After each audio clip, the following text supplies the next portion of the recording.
warahmatullahi wabarakatuh. Hello everyone, how are you this morning? Okay, I hope all of you all are great and happy. Well students, are you ready to learn English? Okay, harus dong, harus semangat ya belajar bahasa Inggris hari ini. Well students, today we are going to discuss about should, must, and mustn't. Okay, I will explain this material. Okay, do you know should? It means in bahasa Indonesia seharusnya. Jadi should dalam bahasa Indonesia itu artinya seharusnya, ya. We use should in a sentence to give an advice or suggestion to someone else. Jadi kita menggunakan kata should di sini untuk memberikan nasihat atau saran kepada seseorang, ya. Do you know the examples? I will give you some examples. Di sini saya akan memberikan contoh. Your friend always gets bad score in biology test because she doesn't like to read. Jadi teman kamu itu selalu mendapatkan nilai yang buruk ketika belajar atau ketika tes biologi. Karena apa? Karena dia tidak suka membaca permasalahannya. So, what can you say? Apa yang seharusnya kamu katakan? So you can say, you should read a lot. Kamu seharusnya banyak-banyak membaca. And then the second example, your father gets fever. Ayahmu sedang demam atau sedang dalam keadaan sakit, ya. So you can say, you should take a lot of rest, Dad. Anda seharusnya banyak beristirahat, Ayah. Seperti itu. Nah, sekarang teman-teman coba perhatikan. Kata yang Ustazah cetak kuning itu ada read sama take, ya. Itu setelah should. Nah, jadi setelah kata should itu harusnya diikuti kata kerja bentuk pertama. Ingat ya, remember the word after should it must be past form or verb one. Ya, jadi setelah kata should itu harus menggunakan kata kerja bentuk pertama. Okay, we will move to the next discussion. We will discuss about must, or in bahasa we say keharusan. Must itu harus. We use must in a sentence to talk about something that it is necessary to do. Jadi kita di sini menggunakan kata must itu untuk apa?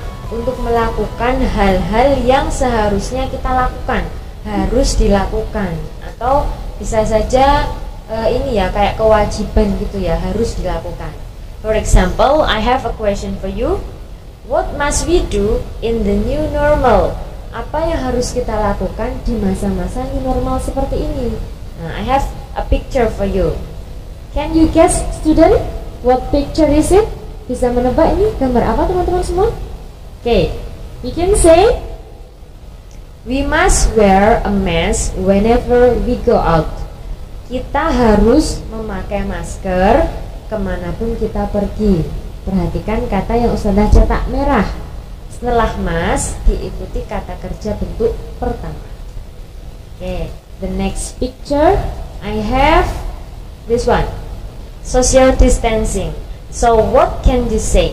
Apa yang bisa teman-teman katakan di sini? Kalau menggunakan kata must, okay, we can say we must keep the distance. Kita harus menjaga jarak, ya. Kalau dalam masa new normal seperti ini kita harus menjaga jarak. Perhatikan kata yang dicetak merah, keep adalah bentuk kata kerja pertama. Setelah must harus kata kerja bentuk pertama. Okay, the next picture. Nah, we must wash our hands often. Kita harus sering-sering mencuci tangan kita. It means sebelum makan ya, sebelum makan kita harus mencuci, setelah makan mencuci. Mau memegang apa harus sering-sering mencuci tangan, karena memang new normal itu seperti ini ya kondisinya. Jadi kita harus menerapkan protokol kesehatan yang sangat ketat. Okay, we will move to the next discussion. Oke, kalau tadi must itu keharusan, this is the antonym of must. Or we can say must not or mustn't. It means larangan, ya. We use must not in a sentence to talk about something that it is not necessary to do. Jadi kita di sini menggunakan kata must not untuk sesuatu yang tidak perlu dilakukan. It means prohibition, larangan ya. For example, ini masih dalam masa new normal ya. You mustn't go to school when you are sick. Kamu tidak harus pergi ke sekolah ketika kamu sedang sakit. So you just stay at home, don't go anywhere. Okay, and then the next picture, can you guess what Nusa do to Rara? Apa yang dilakukan Nusa kepada Rara? He says that you mustn't eat the food before washing your hands.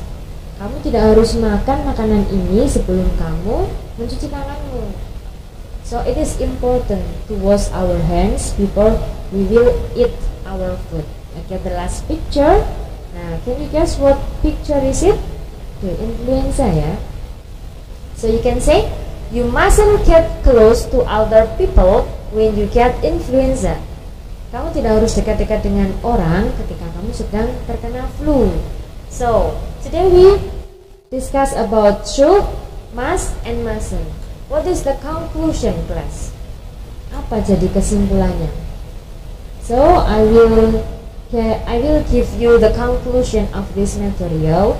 Should seharusnya digunakan untuk memberikan saran atau nasihat. Kemudian must digunakan untuk melakukan suatu keharusan. And then the last one, must not digunakan untuk melakukan suatu larangan. Okay, today's material is enough for me. We will meet again in the next material. Assalamualaikum warahmatullahi wabarakatuh.